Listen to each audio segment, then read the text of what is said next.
The use of puppets is a popular technique in creating stop-motion animation. The way in which a puppet is animated and designed can bring to life a truly unique personality.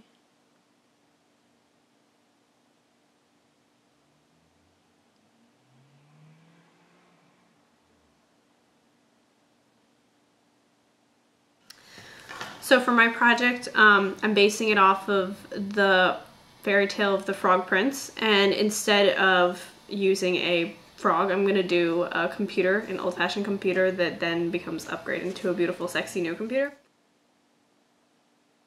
So I'm still going to keep the medieval theme and use a princess. So this is a rough diagram of my princess. You can see how I designed the armature to fit underneath all of the layers that I'm going to add later on.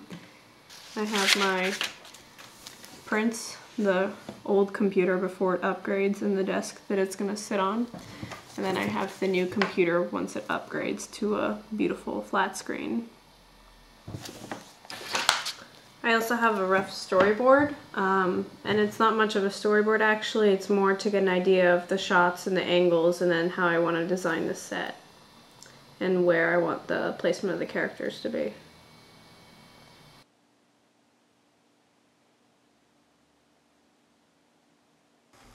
So basically what I've done here is I've created the basic armature of my puppet, and I built it out of wire and brass tubing and brass plates, and the tubing serves as basically bones, and the wire allows it to be flexible and have joints. So the tubing is also detachable so that in case it does break I can just take off one appendage, and this is basically how it goes.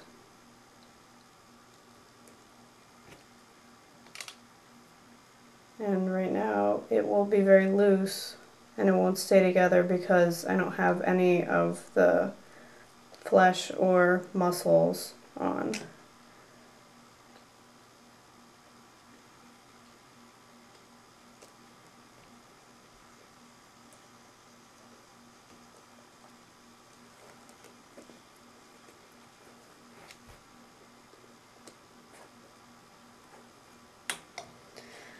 So this is more or less what it looks like right now. And I also built the torso out of foam, and I just cut away at it too. I basically carved it. Now I'm using cotton batting to give it some bulk.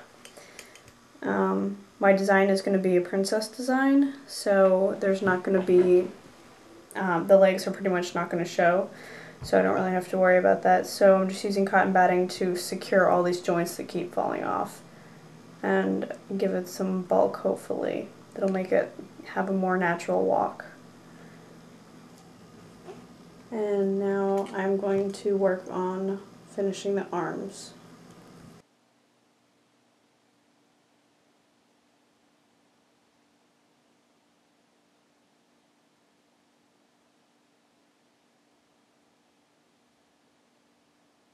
So the next step is to create a hard enough surface for the feet to be able to support the entire puppet, and something so that the puppet can stand and be screwed into the board when we animate. So what I'm using is Propoxy, and using nuts and screws embedded inside of the foot.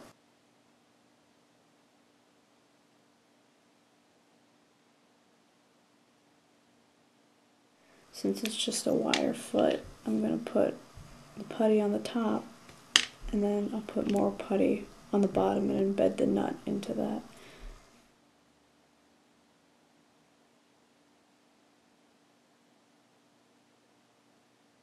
It is really important that I embed this nut so that when I'm drilling holes under the ground or the board that the puppet's going to stand on, it doesn't just yank the nut right out of the foot.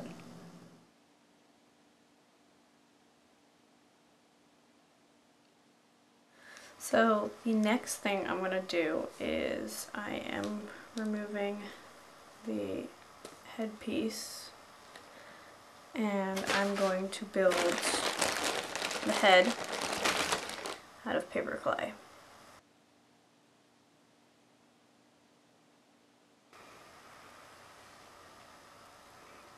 Now I am creating the skin out of pantyhose. So I'm just cutting it, and I'm just going to try to wrap all of the muscles in and just keep them tight and contained.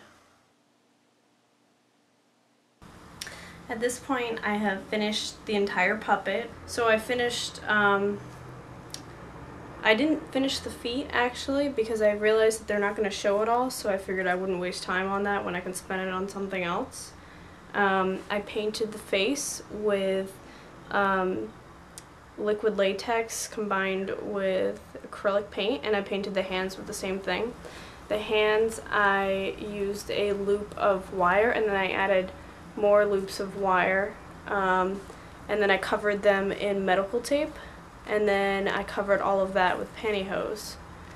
So I have a relatively even texture, although it's not as smooth as the face is, just because the face is made out of paper clay. I also painted the face a little bit. I gave it some blush and some lipstick and some eyebrows just with acrylic. And then I glued hair on. I bought some doll hair and I just glued piece by piece. So this is the set that I have created for my puppet. I added a chandelier and just like a typical medieval background, stone wall and a little window. And then I carved some props, some stage props out of styrofoam for her to sit in. Since I've started animating, I've run into a couple of problems. One of them is how I'm going to make her stand, because usually what we do is we just drill holes. The puppet has epoxy feet, and then we drill holes, and we like put screws in the bottom of our sets, and then we drill them into we screw them into the puppet's feet so the puppet can stand on one foot.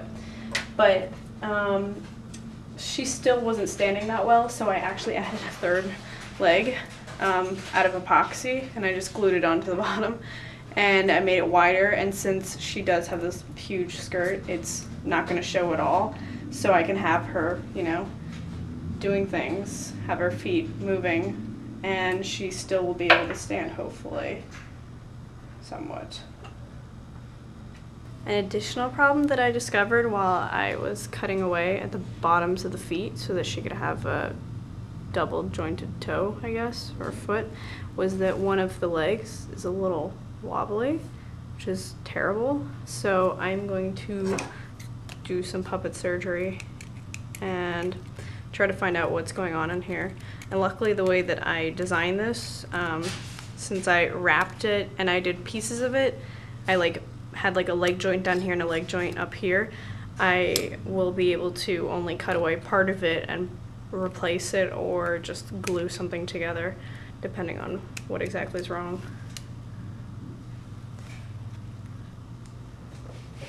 Yep, I was right.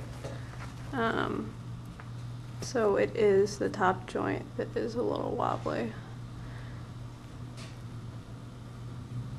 So what I'm going to do is just throw some more epoxy right into that hole so it'll make the wire stay in there a little bit better. So right now I'm mixing the epoxy together and I'm going to apply it to the loose joint.